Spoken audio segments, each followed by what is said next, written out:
So here we are, nearly 2 years ago. My American friend Clay Keller sent me this book, Rootabaga Stories by SANDBURG, and I want to thank everyone who watched my videos, who participated, and who was inspired by my videos. And I want to say, read, don't forget your life, your childhood. 2 years ago I was a little girl, and now I'm stronger and better in some things, taller. So here's my vocabulary, full of new words, and if I don't know some of them, I still can pronounce them, and in future I hope I will know them and will use them. So the last story in this book, Rootabaga Stories,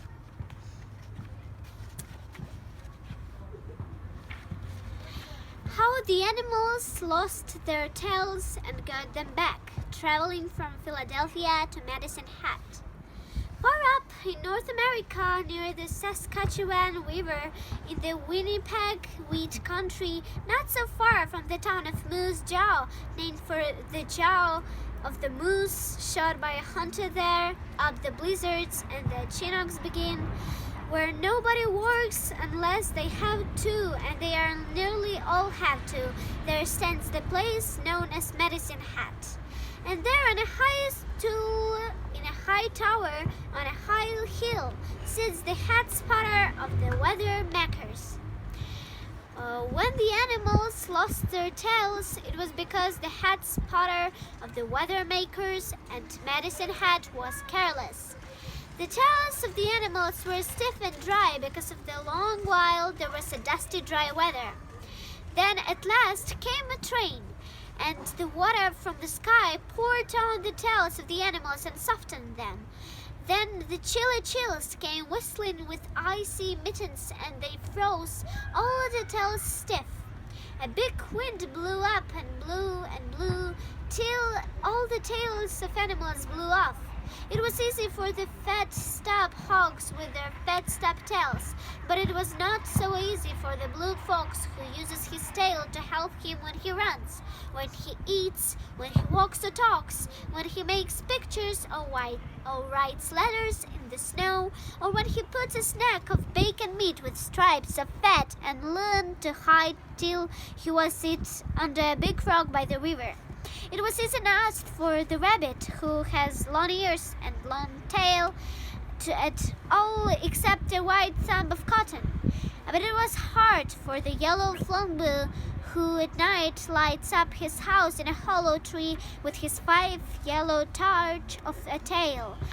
It is hard for the yellow Flongboo to lose his tail because it lights up his way when he sneaks at night on the prairie, sneaking up on the flangwayers, the hippers, and the handjacks, so good to eat. The animals picked a community of presentaries to present them in a prairie who to see what steps could be taken by talking to do something. There were 66 representatives of the comment, and they decided to call it the Community of 66. It was a disgusted committee, and when they all sat together holding their mouths under their noses, just like a distinguished community, and blinking their eyes up over their nose, and cleaning their ears and scratching themselves under the chin, looking thoughtful, just like a distinguished community. Then anybody would say, just to look at them, this must be quite a distinguished committee. Of course, they would all have looked more distinguished if they had had their tails on. If the big wavy stick of a blue tail blows off behind a blue fox, he doesn't look near so distinguished. Or if the long yellow torque of a tail blows off behind a yellow Flongboo, he doesn't look so distinguished as he did before the wind blew. So the community of 66 had a meeting in the Paliho to decide what steps could be taken by talking to do something. For chairman, they picked an old Flongboo who was an umpire and used the umpire many mix-ups. Among the Flongboos, he was called the umpire of umpires, the king of umpires, the prince of umpires, the peer of umpires. When there was a fight and a snag and a wrangle between two families living next door neighbor to each other, and his old Flongboo was called in to umpire and to say which family was right and which family was wrong, which family started it and which family ought to stop it. He used to say, "The best umpire is the one who knows just how far to go and how far not to go." He was from Massachusetts, born near Chappaquiddick, this old Flongboo, and he lived there in a horse chestnuts, 6 feet thick, halfway between South Hadley and Northampton. And at night, before he lost his tail, he light up the big hollow cave inside the horse chestnut tree with his yellow torch of tail. After he was nominated with speeches and selected with votes to be a chairman, he stood up on the platform and took a gavel and banged with the gavel and made the community of 66 come to order. "It is no picnic to lose your tail, and we are here for business," he said, banging his gavel again. A blue fox from Waco, Texas, with his ears full of dry bluebonnet leaves from a hole where he lived near the Brazos River, stood up and said, "Mr. Chairman, do you have the floor?" "You have whatever you get away with. I get your number," said the chairman. "I make a motion," said the blue fox from Waco, "and I move you, sir, that is committee to get on the train at Philadelphia and ride on the train till it stops, and then take another train and take more trains and keep on riding till I got to the Medicine Hat near the Saskatchewan River in the the wheat country, where the hat spotter of the weather makers sits on a high stool in a high tower on a high hill spotting the weather. There we will ask him if he will respectfully let us beseech him to bring back weather that will bring back our tails. It was the weather took away our tails. It was the weather can bring back our tails." "All in favor of the motion," said the chairman, "will clean their ears with their right paws." And all the blue foxes and all the yellow Flongboos began cleaning their right ears with their right paws. "And who are against the motion will clean their left ears with their left paws," said the chairman. And all the blue foxes and all the yellow Flongboos began cleaning their left ears with their left paws. "The motion is carried both ways. It is res mates," said the chairman. "Once again, all if a flavor of the motion will stand up on the toes of their hind legs and stick their noses straight up in the air."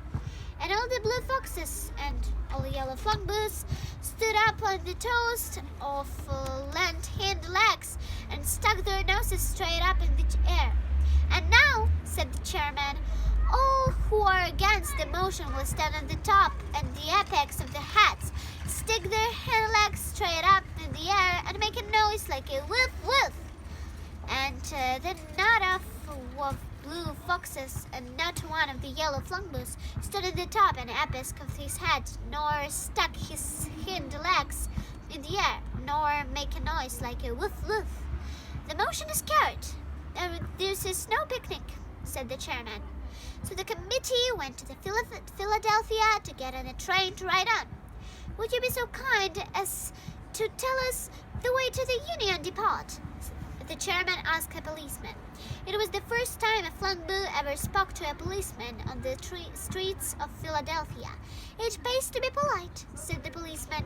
"May I ask you again if you would kindly direct us to the Union Depot? We wish to ride on a train," said the Flongboo. "Polite persons and angry persons are different kinds," said the policeman. The Flongboo's eyes changed their lights, and a slow torch of fire sprang out behind where his tail used to be.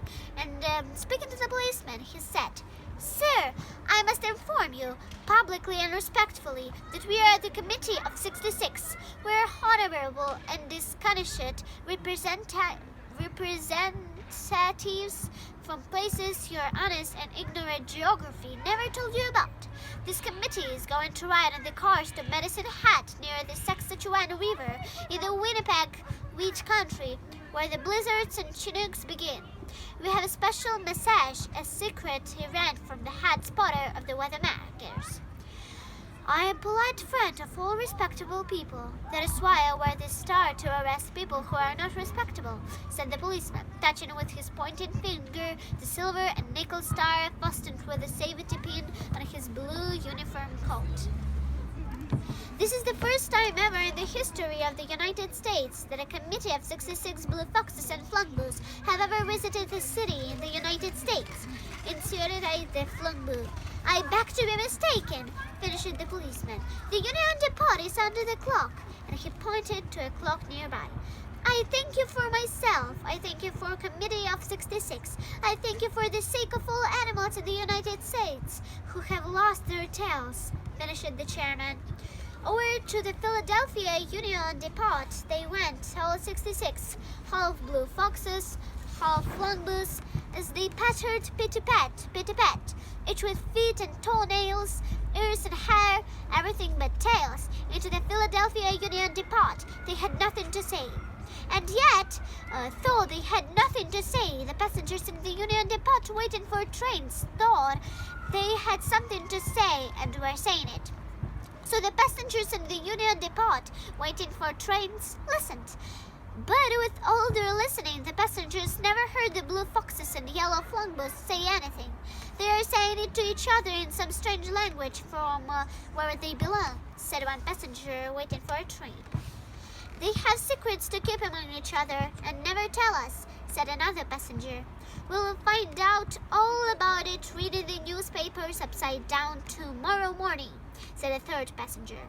Then the blue foxes and the yellow Flongboos pattered pit-a-pat, each with feet and toenails, ears and hair, everything except tails, pattered, stretched over the stone floors out into the train shed. They climbed into a special smoking car hooked on a head of the engine. This car hooked on a head of the engine was put in special for us, so we will always be ahead and we will get there before the train goes, said the chairman to the committee. The train ran out of the train shed. It kept on the tracks and never left the rails. It came to the horseshoe curve near Altoona, where the tracks bent like a big horseshoe. Instead of going around the long winding bend of the horseshoe tracks up and around the mountains, the train acted different. The train jumped off the tracks down into the valley and cut across in a straight line of a cut-off, jumped on the tracks again and went on toward Ohio. The conductor said, "If you are going to jump the train off the tracks, tell us about it beforehand." When we lost our tails, nobody told us about it beforehand, said the old Flongboo umpire. Two baby blue foxes, the youngest on the committee, sat on the front platform. Mile after mile of chimneys went by. 400 smokestacks stood in a row, and tops on tops of stubby black soot marched out. "This is the place where the black cats come to be washed," said the first baby blue fox. "I believe your affidavit," said the second blue fox.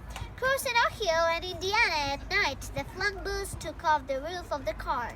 The conductor told them, "I must have an explanation. It was between us and the stars," they told him. The train ran into Chicago.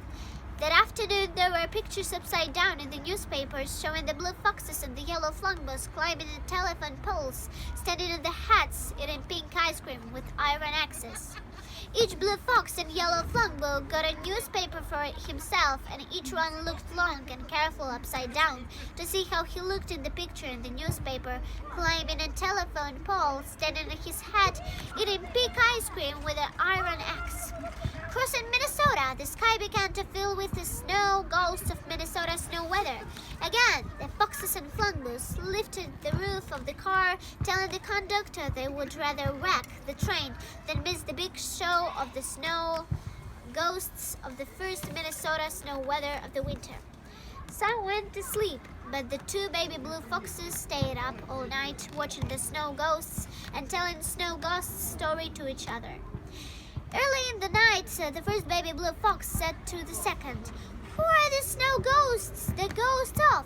The second baby blue fox answered, "Everybody who makes a snowball, a snowman, a snow fox, or a snowfish, or a snow patty cake, everybody has a snow ghost." And there was only one beginning of their talk.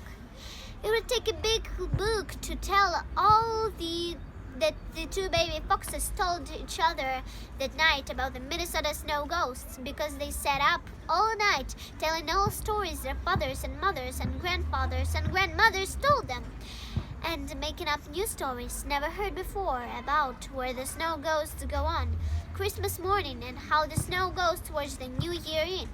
Somewhere between Winnipeg and Moose Jaw, somewhere they stopped the train and all ran out in the snow where the white moon was shining down a valley of birch trees.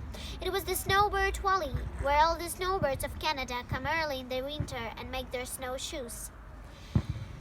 At last they came to Medicine Hat, near the Saskatchewan River, where the blizzards and the Chinooks begin, where nobody works unless they have to, and they nearly all have to.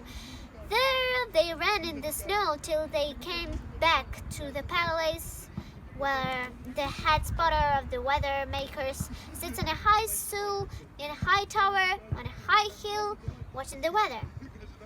"Let loose another big wind to blow back our tails to us. Let loose a big freeze to freeze our tails onto us again. And so let us back our lost tails," they said to the head spotter of the weather makers.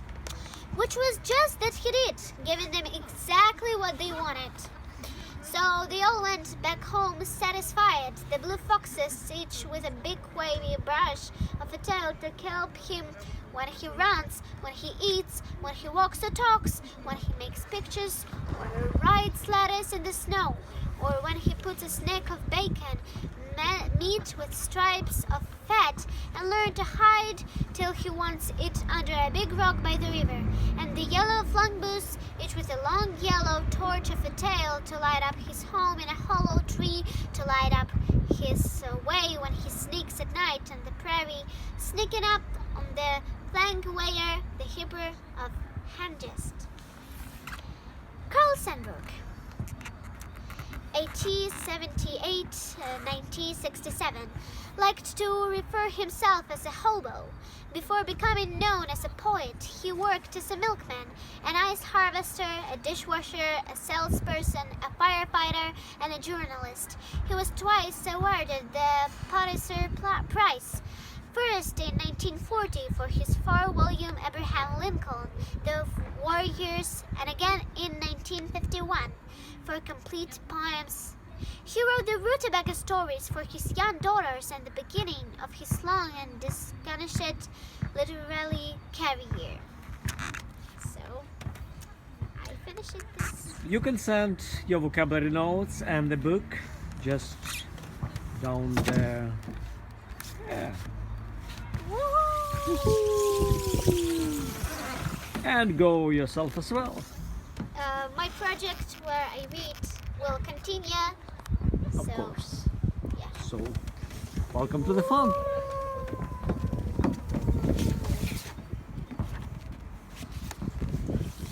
Thank you, my little daughter. I love you. Let me hug you. Thank you.